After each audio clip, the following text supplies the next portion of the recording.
I'm Al McFarlane. Welcome to the Conversation with Al McFarlane. Good afternoon. I'm glad to be here and glad to connect with you today. Thank you for checking us out. The Conversation with Al McFarlane streaming on several platforms. We're at YouTube on the Black Press USA platform and on the Insight News platform.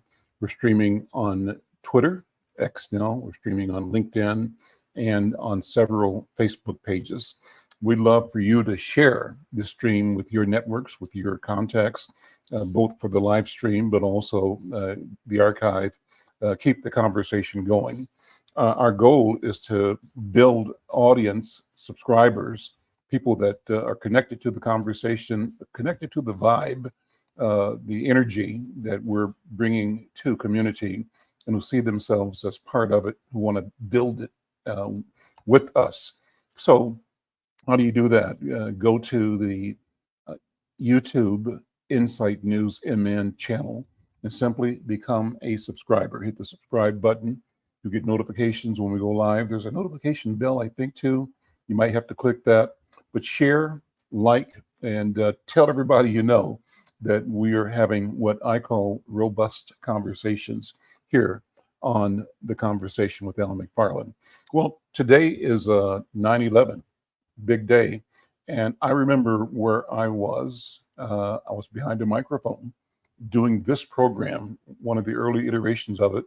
Back then, we were called the Insight KMOJ Public Policy Forum at Lucille's Kitchen. Lucille's Kitchen was what I called, in a loving way, a Northside Greasy Spoon. It was a restaurant, a neighborhood restaurant, classic neighborhood restaurant with classic Southern food. But as much for the food, the restaurant offered a chance for us to be together, for our people to show up. So it's kind of a place where if you went in at 11 o'clock and ordered your food, you might stay there till 1 o'clock or 2, because all of your friends and people that you wanted to see would show up for their meetings at 12 o'clock or 12:30, 1 o'clock, and they take a few minutes, or you take a few minutes to go catch up and to compare notes and talk about things. We did the show there for a number of years. That's how we really originated the Conversation with Al McFarlane. And on the day of 9/11, I just remember, and I remember vividly actually, that before I left home, where I'm at right now, headed down to Lucille's Kitchen, which is like on Plymouth Avenue. Some of you are familiar where UROC is. UROC used to be the Plymouth Penn Shopping Center. It was called Plymouth Avenue Shopping Center. And at one end of the shopping center was the restaurant, Lucille's Kitchen. We actually convened and did our live stream and broadcast from Lucille's Kitchen. We were broadcast then on KMOJ and KFAI simulcast. So it was a cool situation. Well, that day, before we got to our 9 o'clock show, there was, when I was leaving home, and my home is like 5 blocks from there. So it's like, a 2-minute drive or 7-minute walk, whatever. We saw the first tower hit. I didn't understand what that meant, what's going on, but drove on down, got set up, our live band, live audience. Our guest that day was Roger Gunvir. Roger Gunvir is the artist, the actor, who was in town doing a one-man play. The play was on Huey. I think the name of the play was Huey. And he was a play sort of detailing the life of the Black Panther, Huey Newton. Roger had already been famous for a superstar role on the Spike Lee movie, Get on the Bus, where they're detailing a community of people that traveled cross country to participate in the Million Man March in Washington, D.C. in a previous year. So Roger was here, and as we're doing the show, there's a television on the wall in the corner, and we're doing the show, but also watching, and as we're watching, the second tower is hit. And then towards the end of the show, I think, they announced that there was a threat at the Pentagon, and also the plane that the passengers caused to go down in Pennsylvania. Well, what a day, what a day. I just remember that at the end of it, Roger got up and wanted to jam with Wayne and our house band, Wayne McFarlane and Jaws, we called them, and they were doing Exodus. And somehow it had a lot of extra meaning that day. Exodus, moving Jaws people. And so that's my recollection. I recall beyond that just the energy in the community and in the world, the horrific experience people had, the anxiety because we didn't know if this was like a one-off event or if this was the beginning of something that might have been cataclysmic for the world. As it turned out, it was what it was, and we're still living in the aftermath and the afterglow. So if you remember where you were, what you were doing, what you felt, what you experienced on 9/11, if you have comments or feelings or thoughts about how you and how community and how the world developed beyond 9/11, if you have reflection on either lessons, learnings associated with that, we'd love to hear it. One of the things today is looking at Islamophobia that emerged out of that. I do recall as well, both the memes and the reality of getting on airplanes and all of a sudden being made to feel that you should be suspicious of anybody that was wearing a turban or anybody that was dressed in Islamic or African type gear, particularly people that looked like they were either Pakistani, Arab, Indians. There was a discussion, I think, in everybody's community, in everybody's mind about, am I safe? And are these people that might be with an intent that is negative? And am I in danger? So how did you feel? How did you feel? And what has it led to? Well, I'm pleased to have as a guest today a friend, Dr. Professor Duchess Harris, who is an author and a scholar who is with McAllister College in St. Paul, Minnesota. Duchess Harris, Dr. Harris, good to see you. Welcome to the conversation. It's so glad to be here. 9/11, and what's your 9/11 story? Of course, I remember 9/11 really well, and I was planning on doing the research for a course that I teach on African American expatriates in France. And I was supposed to fly to Paris on September 12th. Huh? And so that ended up being delayed. I ended up getting out like maybe 3 days later. But that was a very impactful day that no one will be able to forget where they were. And so you were going to go to France. When did you go? When were you able to go I, finally? I was probably out of the country by like the 15th. Okay. Yeah. What were your reservations about traveling that day? The next day, were there any reservations? You couldn't travel the next day because Yeah, there was I an mean, it embargo. wasn't The even fleet was grounded. a possibility. Like there Mhm. was no way to get out. And so I didn't really have any reservations, but part of Mhm. that is because I hadn't had the experience of being racially profiled in an airport yet. And so it was pretty naive to think that, oh, once I can maybe get a flight from Minneapolis through Reykjavik and then end up in Paris, then I can go over and do my research. And of course, it was more complicated than that. Mhm. So you get to Paris. How much time do you spend there for your research project? For then, it was a week, and what it was like site visits because I Mhm. take my students over there. We do walking tours. We go to where James Baldwin was, and Richard Wright, and Josephine Baker, and so I needed to scope out the neighborhoods and the sites, and so that was a preliminary thing because that was 2001.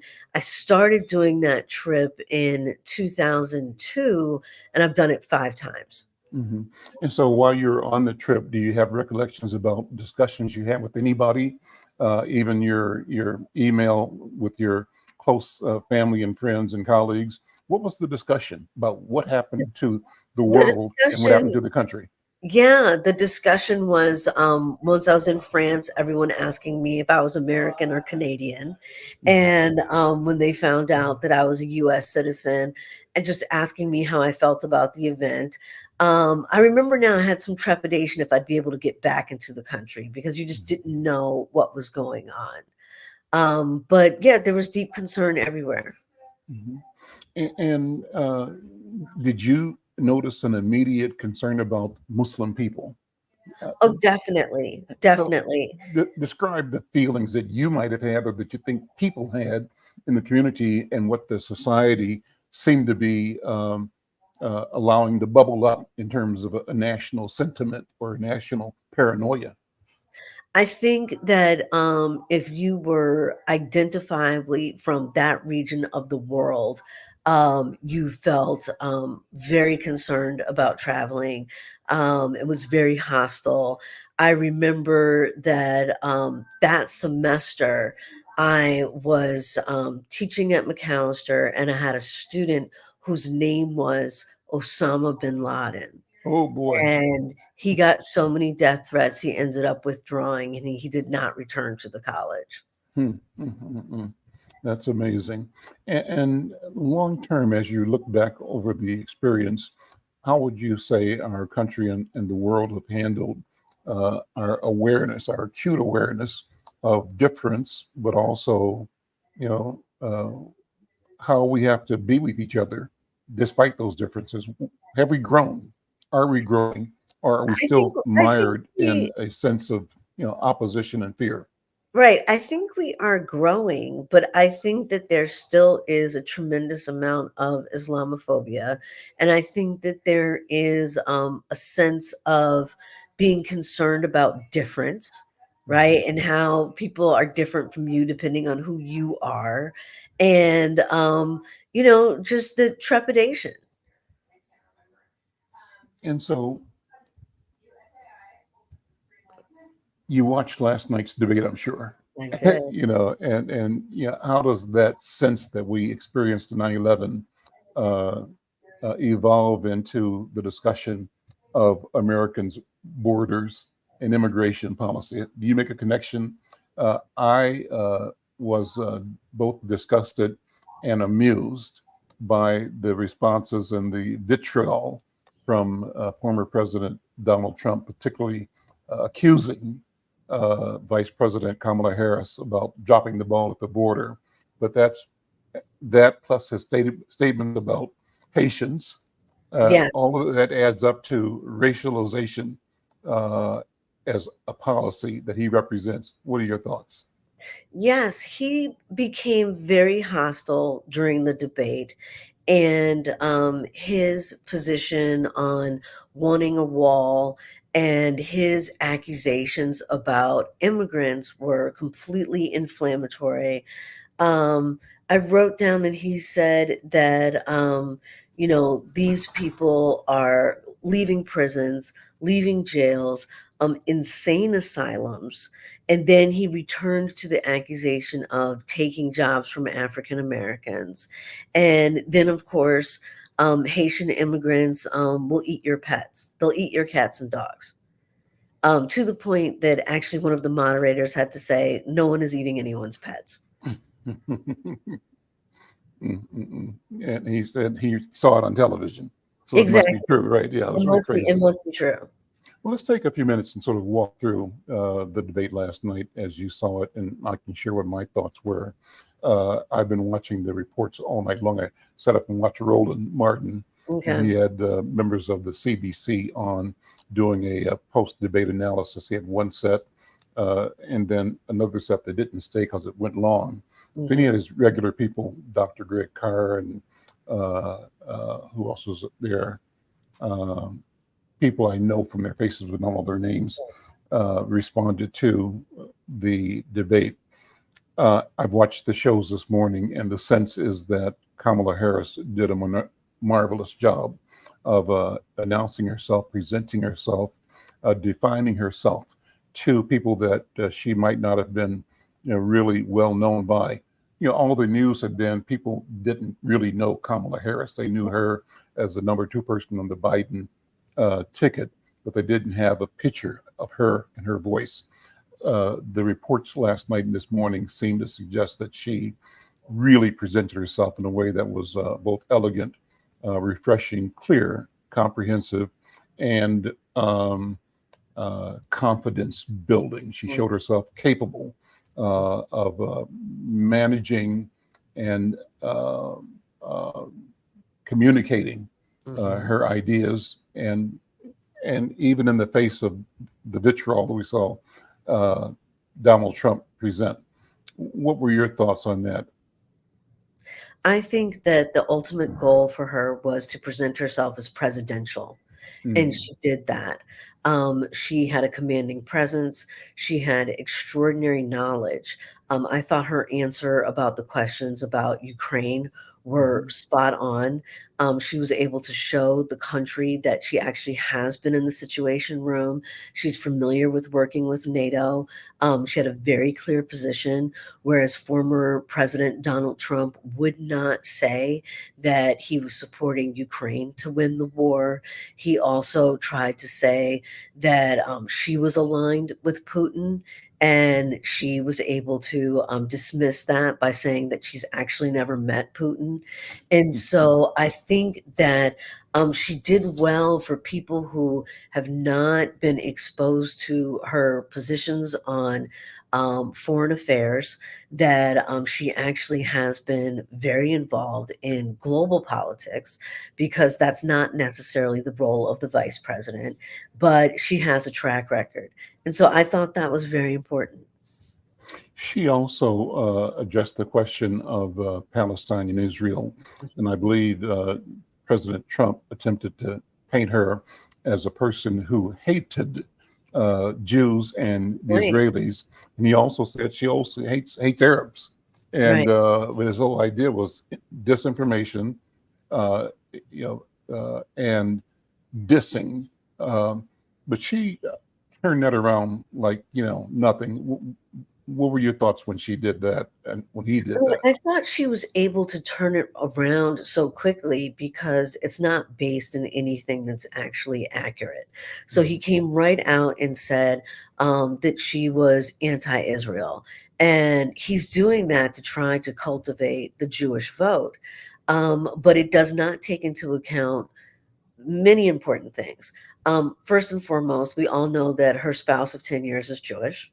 Mhm. And when we had the Democratic National Convention, she had the parents of the Israeli hostages speak forth.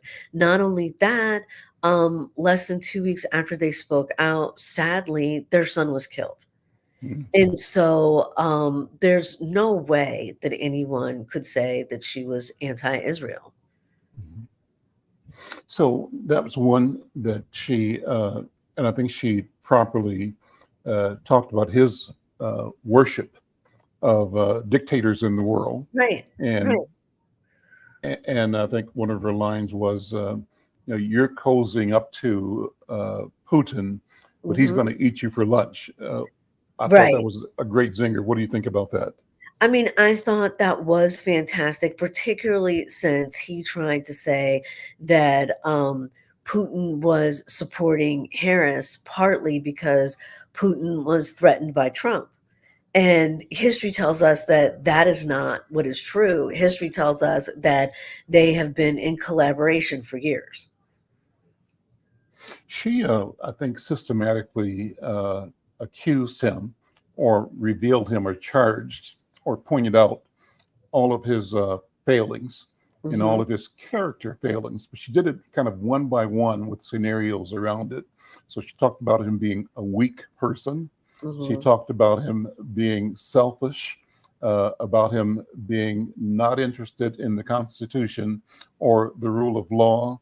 She talked about one by one his uh, racist mhm, history when she went into the fact that he grew up as a landlord and who mhm, was charged as a landlord with racial discrimination against Black and brown people. Then she moved into his policies as a businessman that were anti-Black. And then mhm, she moved into the statements he made, the purchase of full page ad in the New York Times calling for the death of the execution of the Central Park Five young men mhm. falsely accused, falsely convicted, and finally exonerated. And even though exonerated, he would always go on to say they committed the crime. He believed that they did it and they should have been killed. and he didn't seem to show any remorse that they had been found innocent. So she was able to point that out point by point, chapter and verse.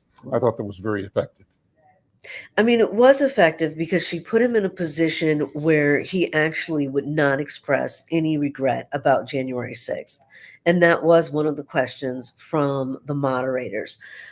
She was also able to remind people about Charlottesville, right? Mm-hmm. Because we can have amnesia about these things. And so if it didn't happen yesterday, it Mm-hmm. might not be on many people's minds. But when Charlottesville happened and the people came out with tiki torches and they were making anti-Semitic remarks, Mm-hmm. his response when he was the sitting president was that there were good people on each side.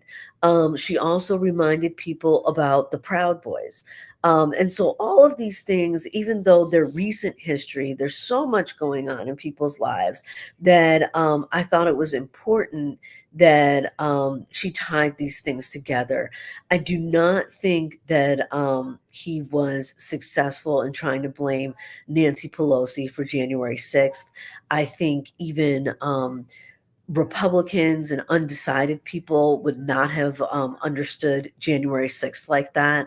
I think one of the issues that was going on with the debate is that you can support different policy issues, right? Half the country is Republican. That's perfectly fine. I think one of the dilemmas was the fact that we had some issues with facts. And so it's one thing to disagree about the economy, to disagree about how the pandemic was handled, but we're acting like some of these things weren't only 4 years ago, and that we have all the data to go back and say this is how things actually unfolded. I thought it was fascinating, Duchess, that he kind of wanted to imply that 70 million Americans had, voted him in, and that Right. he And had been she the top said, vote yeah, getter she of said that all 81 time. million Americans fired him. Fired. Yeah, Right? I thought And, that was, you know, yeah. I don't think he was expecting that, particularly someone that spent a great deal of his career saying, "You've gotten fired." She turned that on him and said, "You were actually fired." Hmm. That plus her critique. She said, "Oh, let me do something different. I'm going to invite all of you." She's looking at the audience, right, to go to a Trump rally. I said, "What? What's this?" Right. And then she went and basically undressed the rally as boring, disinteresting, and a place where people, after a while, because they were tired, would leave early. And that triggered him. That got him. And It what the really did. go ahead. It really did, but I also think there's some value, even though I think she was trying to bait him, of course. Hmm. But I think there's some value in suggesting that people see what the other side is doing. So, for instance, to prepare for this interview, I was watching Fox News this morning, and I was Hmm. watching Fox News because I need to know what their arguments are and what they're saying. And I need to know just what their perception is of both of them as a candidate, and where I see facts and where I'm concerned that there might not be facts. Well, give us an update. What did you take away from the news channels that you monitored this morning? I mean, I thought it was really interesting that I really could see a lot of bias, right? I could see that the more left leaning channels were incredibly celebratory around the vice president. Fox, of course, has determined that former President Trump won, and that he had the upper hand and more integrity. Their biggest argument about Vice President Harris is that she hasn't stated her positions, which I really do not understand that assessment that anyone that watched that for 90 minutes.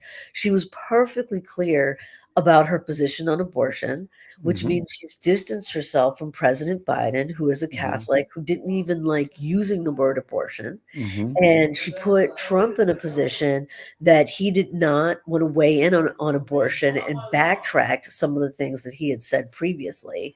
And so she was very strong with that. She was strong by letting the audience know that he invited the Taliban to Mhm. David. And I think that if you're not following these things every single day, that might have been something that you did not know. And I Um, didn't know that. I just didn't remember it. I just wasn't. Right, right, Yeah. and so that to me was very important that, she allowed anyone who was participating in this to actually have information, and her information was accurate. People on Fox were saying that she wasn't fact checked, but she had facts, where he was fact checked 5 times, and out of those 5 times, he was off base. Which were the ones that he was checked on? Do you remember? I mean, definitely. I mean, one of the ones is that he was saying that people were executing babies and that people who were in favor of reproductive rights that include after the child was delivered, and Yeah. that infants were being executed was the word that he used. And I mean, that's completely inaccurate. There isn't a hospital in the United States of America that's killing infants. Mhm. One of the comments, I'm not sure if it was after the debate on one of the talk shows, maybe it was on Roland Martin, where someone monitoring maybe Twitter put a post up saying that his claim that Democrats were allowing aborting children after they were born. And the Right, comment was killing a child after they are born amounts to school shootings. Right. That wow, was classic and wow, wonderful because he's been touting and promoting, freedom for Second Amendment and gun rights, and that sort of despite all the killings that are right, mass killings in our right. country, many, but also in schools. That was good. And I thought it was great too that she said, Joe and I, no, not Joe. She said, Tim Walz, her and Tim Tim and I Walz. are Yeah, gun owners, right? right, So we're not talking about taking right. anybody's guns away, talking about sensible gun policy. And that's something that there were people last night that did not know that she was a gun owner, even though she has said that previously. And I think Tim Walz has done a good job by letting people know that he has been an avid hunter his entire life. And Mhm. there's a difference between a hunting rifle and the kind of weaponry that just happened last week on the first day of school. You have a teenager going in to a school and killing 4 people. And that's not with a hunting rifle. That's with an assault rifle. And those are different things. Mhm. The other thing that I thought about in that area uh, of gun violence was another thought that I had. It's slipped away right now. But I thought altogether just a great presentation and performance and uh, leadership. So Mm, what the commentators on the Black community last night were saying was that we believe we've witnessed the coming forth of the mhm. first woman president, the first African American woman president in the history of our country. And there was a round table, and over the course, they all kind of came to that conclusion that this debate, this performance, kind of affirmed and is revealing what's about to happen. They also were careful to say we can't take anything for granted, that Right, work still must be done. right. But the question of it being a likelihood was established firmly, and a desirability was established firmly in her display of what leadership sounds like, looks like. Mhm. Because again and again and again, she talked about um, how do we approach problem solving? How do we present ourselves as problem solvers? And that as a common characteristic of all of the people of the country. And she invites all of them to be participants and partners in problem solving. That, in comparison to Donald Trump's continued uh, uh, blasting the country itself, saying the country is in decline and everything's going to hell in a handbasket. He was so pessimistic and so hell bent on describing that if he is not elected, America as we know it is going to be torn apart. Uh, and Yeah. At what point in time does that kind of rhetoric become too much, even for the people that support him? Or is it that that many people really fully believe the way he's describing? Is he simply reflecting the fear of the, what, 70 or so million people that voted for him? What do you think? I respect the excitement the Congressional Black Caucus might have, but my concern is that it's still too early. Hmm. And one of the things that we know is that Hillary was ahead, and she was ahead this time out, and at every moment from this moment up until the week before the election. And then people started talking about her emails, and then Trump won. And so I think that we need to be cautious about saying that, we have just witnessed a performance of possibly the first Black Asian woman president of the United States, because there's still so much more to come. And, we also do not know how this is going to play out with different generations. And so we spoke earlier about Israel, but I know that Generation Z is not excited about her positions about Palestine, even though last night she spoke about the humanity and the dignity of Palestinians. I Hmm. think that younger voters think that she's too close to Biden's stance around Israel, and they don't really value that. I think that also there are younger voters that are concerned about the climate, and people who think that she hasn't maintained one position on the climate, even though last night she said that she has. And so I just still think there's so much going on that I don't know if we can call it yet. She did talk about, and she came out slugging, and I think talking about jobs, about housing, and about small business. She said she is proposing to create a resource that enables small businesses to take a $50,000 tax break for starting a small business. That's significant with the intent of encouraging small business development. She talked about uh, housing, creating a program that would give first time home buyers a $25,000 gift to Yeah. enable them to get into a down payment in a home. And she talked about creating new jobs. I think she indicated that the job creation experience of her administration far exceeded any other administration and was on track to continue. So I thought she came out declaring program and policy and intent.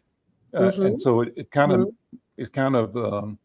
is disconcerting then to see the other side say she didn't talk about policy, whereas Exactly. I agree with you with that. whereas Donald Trump did not speak about any of those things. He simply kept Right. talking about how great and how big and how fast and how wonderful, but generalities that were empty and meaningless.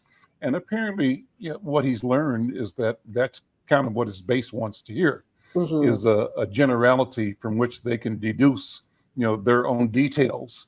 And the Right. details at the end of the day end up being inconsequential because there's an intent. What is the intent? Well, I think the intent is to tell them that your whiteness really is on the table, and the privilege that you expected, that you were groomed to believe you had, is now at risk, and that the other side, meaning those who call themselves progressives or the Democratic Mhm. Party, the people who are not you, Mhm. uh, don't want to recognize or value or honor what you think you lined up for and signed up for, and what you think may be at risk. Therefore, he's rallying them in their fear in hopes Sure. that they will resist. That was what January 6th was all about. What do you Sure. think? Sure. I mean, I agree with so much of that. That she was talking about policy, which is why I did not understand what I saw on Fox News this morning. The only concern with any of that is, to paraphrase James Baldwin, it isn't what happens when you get a black president in America. It is what America does with a black president, right? And so part of it is, if she did get elected, Mhm. would she have the Congress and the Senate to give $50,000 tax cut to small business owners? Would you get a $6,000 tax break if you had a child? Would those things be able to happen? Would she able to make gains with the housing crisis? That's part of the concern with this, right? That we have three branches of government. We have six conservative Supreme Court justices. And so I think that she laid out policy that is clear. If she were elected, could she get those things done? I am not sure. One of the reasons why I say that is that Obama was the only sitting president that wasn't able to get a Supreme Court justice. He put Garland forward, and then they wouldn't approve it. And then Trump becomes president, and now we have the most conservative Supreme Court that we've had in our lifetime. And they fast tracked his three Yeah, appointments, I think, yeah, but with an intent. And the same thing was happening with all of his lower court appointments, attempting to stack and rewrite the story of election access yeah. around the And country. And that's and what a we have to lot of fear, I people, think. yeah, and a lot of people do not want to acknowledge how many federal judges he got in, right? Because, Mhm, most people aren't paying attention to that. But he mhm. was able to impact the federal judiciary throughout the entire nation, which is partly between that and then the Dobbs ruling. That had a tremendous impact on this country. What did you think about his kind of like bragging? Because she mentioned that he had X number of indictments, Hmm. uh, and not indictments, but he'd been found guilty. Hmm. So his argument that is he's going to be appealing all of those, and he acts as though for him it's a fait accompli that Hmm. all of those charges will be dropped or found to uh, be reversed by lowercase appellate courts. But there was a certain cockiness in his statement that he has already proved the world knows that all those things are going to go away. How did Yeah. you feel about that? I witnessed the hubris as well, Mhm, and, what I was thinking was the people who support him believe that it was all political. They believe, and that he has, sold that, and he has sold it with a lot of confidence, that this has only happened because of partisanship, and when Republicans, are back in power, these things will go away. So this is his argument of bias. hmm, And, I might not agree with it, but I have to say it is effective. mhm, mhm, mhm.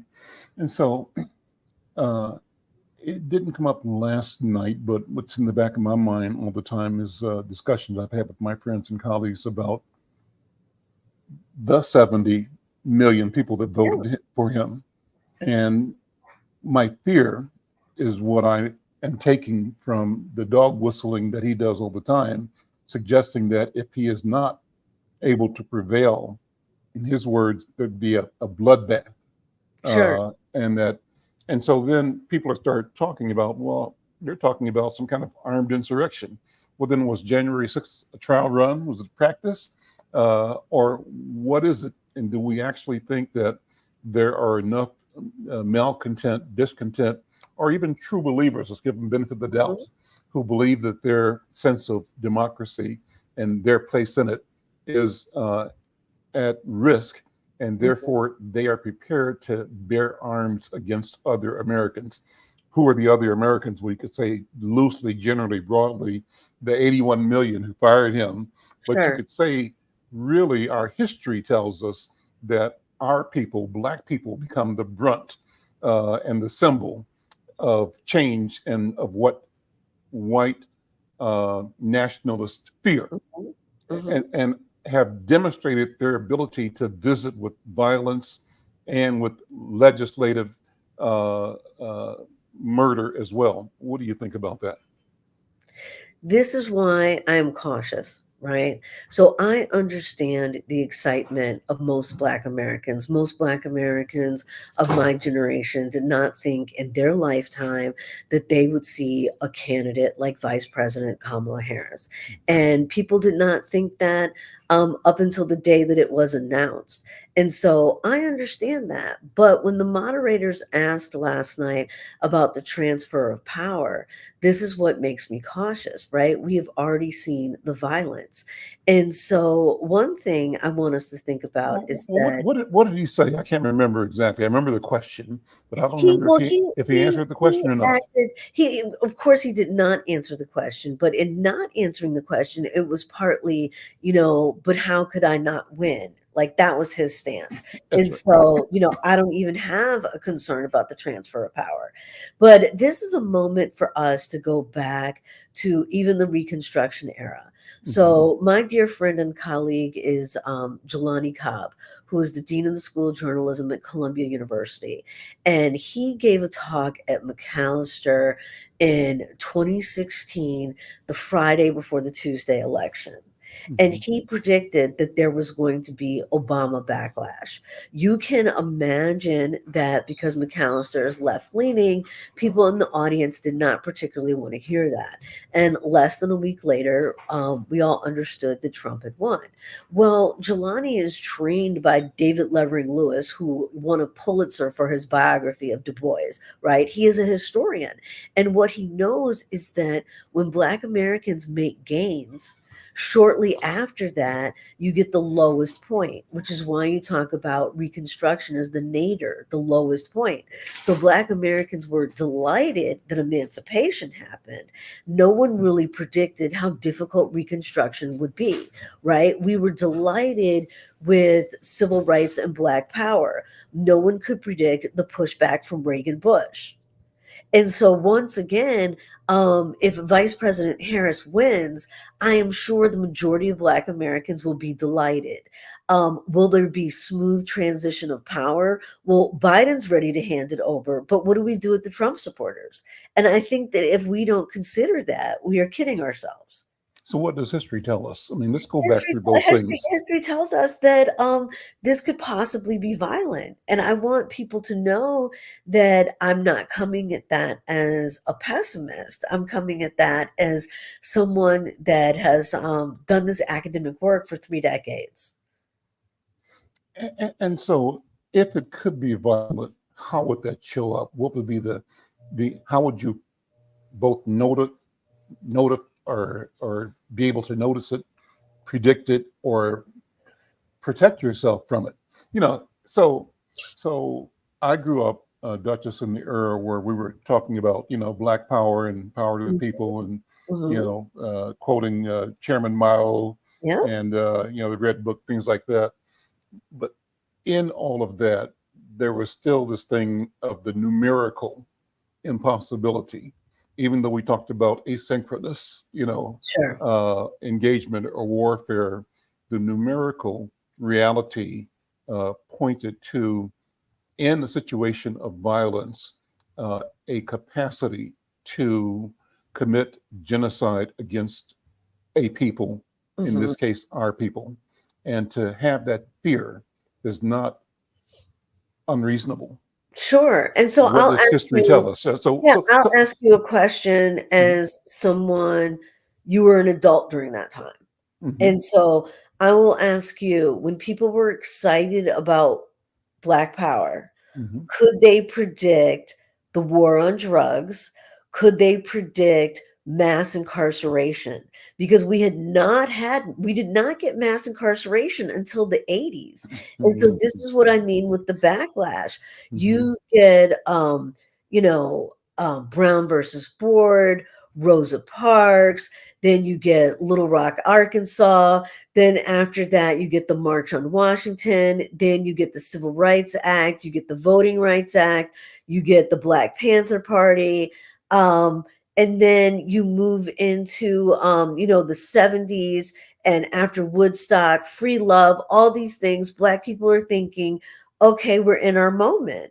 And the mhm. next thing you know, Reagan declares his candidacy for presidency in Neshoba County, Mississippi, where the civil rights members were killed. And he's talking about making America great again and wasn't even the first person to do it. Nixon said it before he did. People Mhm. think Trump invented this. And then as I'm coming of age, when I go to college, the Reagan Bush years were just Trump light. And so that's why I want us to we can be optimistic, right? I want us to have hope, and I want us to say that we're not going back. But I also want us to think about the fact that there's always been movement forward and movement back. And to prevent the movement back, we need to be prepared. How do we prepare for that? What do we do? And the difference now, we've described the tools, the strategies used, the drug use, the dismantling of voting rights movement, etc. The question now is if Reagan and Bush were Trump light, what does Trump Right. itself mean? And what we have said is that a second time at the bat for Trump will not be a walk in the park. It'll be him having learned Sure. how to use the tools of power, and he's Sure. declared what he wants to do. So if he wins, how does it look, and how do we survive? But if he loses, and that triggers this repression or reaction that we experienced in various ways since Reconstruction, what do we Right. do? Right. I think first and foremost, we have to be prepared. Mhm. So if people don't know the tenets of Project 2025, as I would say at McAllister, that is our homework, that is our assignment. He argued last night that he hadn't seen it, he had nothing to do with it. I think that people who are being honest with themselves realize that that is not true. Mhm. And the agenda for that has everything to do with infringing upon our rights as citizens. And I think that it's a playbook that people are going to try to execute regardless of who wins, right? Because the truth of the matter is, the pro life movement had been working behind the scenes for 5 decades. They were working Mhm. behind the scenes when Obama was president. I think that if people realized that Dobbs could have happened, Hillary might have won. So a lot of people do not realize the gender gap of along race in terms of voting for Hillary. And what I mean by that is that 52% of white women voted for Trump. 94% of black women voted for Hillary. Hmm. I think more white women would have voted for Hillary if they had known that Dobbs was a possibility. So now that they do know Right. that Dobbs has happened, we can count hopefully on them acting in ways that reflect an understanding of women's interest, women's rights. Right. And the thing about it is that even though we have had some challenging times, I think the important thing that we get out of this political movement or political moment is to understand how important it is to be informed. Right. And so I am not taking a position on how people should behave politically. Right. That's a Mhm. personal choice. And Mhm. that's a benefit of being a citizen in this country if you're 18 years old.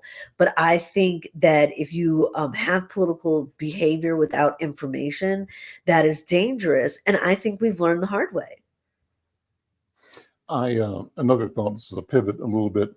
This was the second time I heard the vice president talk about her intent as president to ensure, her words, that America had the most lethal fighting force in history. Mhm. And just to use the word lethal when I heard it the first time jumped out at me. And she went there again last night by Sure. declaring that her mission as commander in chief was to ensure that the fighting force she had was the most lethal force in the world.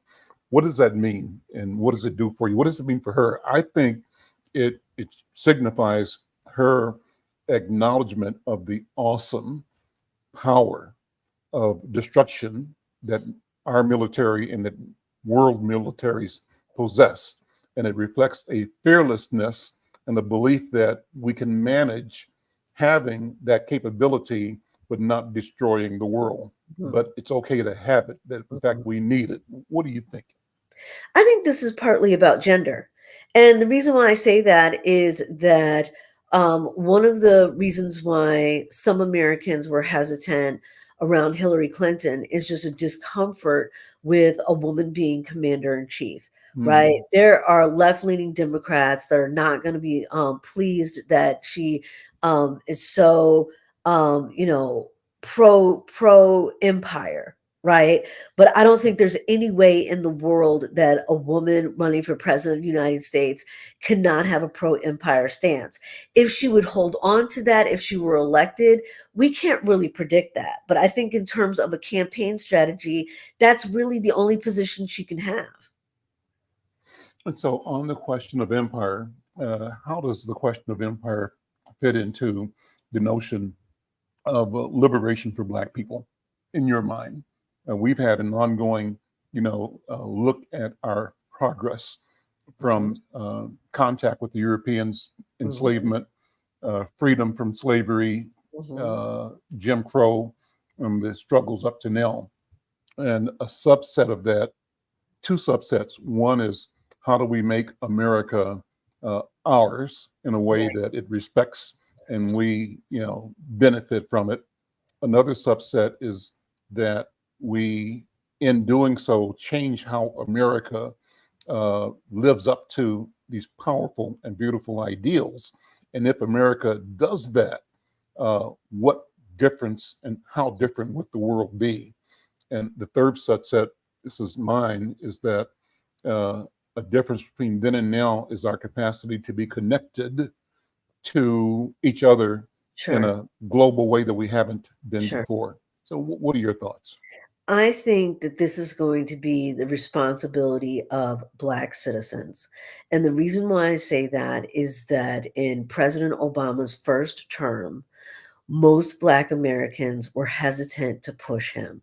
Mhm. Black America was just so excited to have a Black president that we didn't demand to exist within the choices he had to make within empire. If we go back and look at his presidency, and I teach a course on this, you will see that he does not talk about US race relations until his second term. And then in his second term, he acknowledges that if he'd had a son, his son would have looked like Trayvon Martin. Mhm. And so I think we need to be sophisticated in this moment that if Vice President Harris is elected, if we don't want to be casualties of, empire, right, then we need to push, right? And we need to push through mechanisms like the Congressional Black Caucus, but also through other mechanisms as well. Roland Martin's show last night, featuring half a dozen members of the CBC, including Maxine Waters, and I think it was Jim Clyburn was there. I Uh-huh. think who else was there? Did you watch Roland Martin last night? Did you see I, it? I did Uh, not. Also, what's Bobby's name from South Carolina? Um, Or but Virginia? Are you talking about? yeah, from Virginia, I think. Yeah, yeah, okay. Yeah, I can't think of his last name right Yep, now, but uh, I see all the faces. sure. Uh, Barbara Lee from California and others. Um, but they talked about the critical role that, and Roland actually gave them huge praise and said that the public doesn't know the role they played in preventing other Democrats from bypassing Vice President Harris and That's submitting.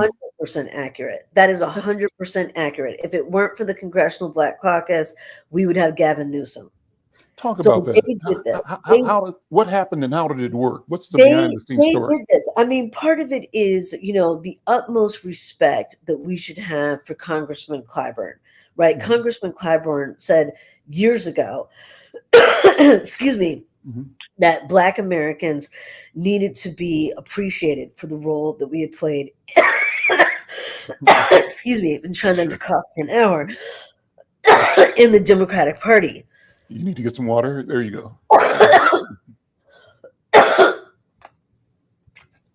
Take your time. Blackburn single-handedly insisted that Biden pick a Black woman for vice president. Mm-hmm. And behind the scenes, they've been pushing all along. Mm-hmm. My apologies. I think I'm starting to expire. Okay. Well, listen, we're at the end of the show. I don't want you to get sick on the show here at all, period. But, this is a great conversation, and I think I'd like to listen to more about what the backstory was on, and I'm glad that Roland took the time to really praise the Congressional Black Caucus and give them props, because the other part of that is too often in our own community we've heard them say, "What are they doing?" They're doing everything. They're doing everything. Our people deride Black leadership and criticize Black leadership too often, right?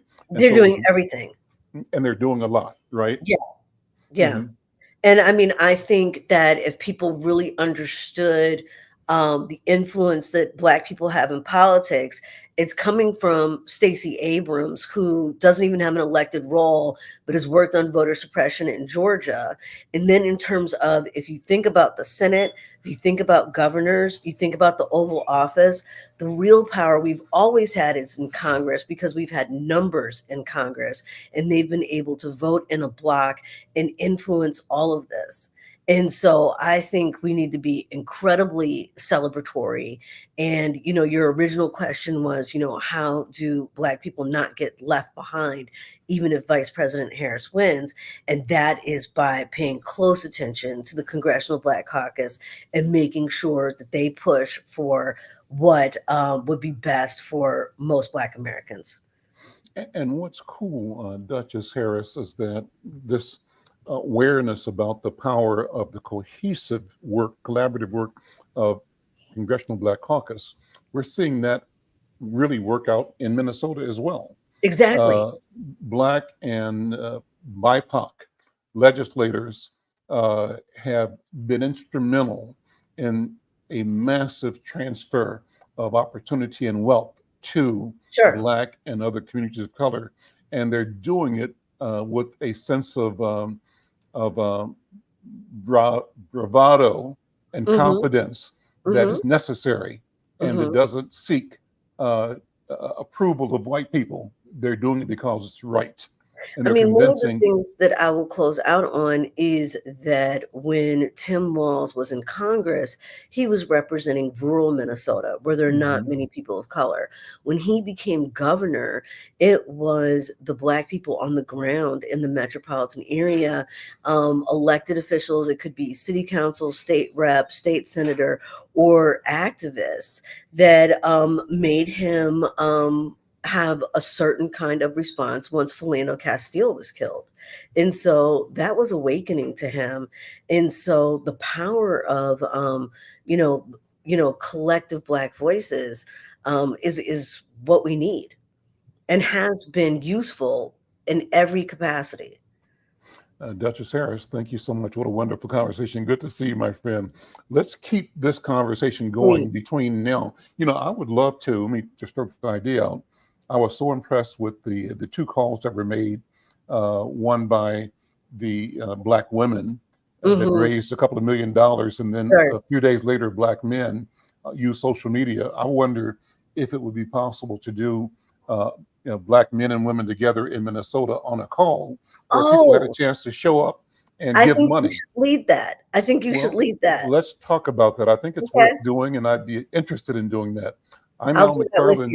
We'll see you next time. Thanks, Duchess. All right. Thanks for having me. Bye-bye.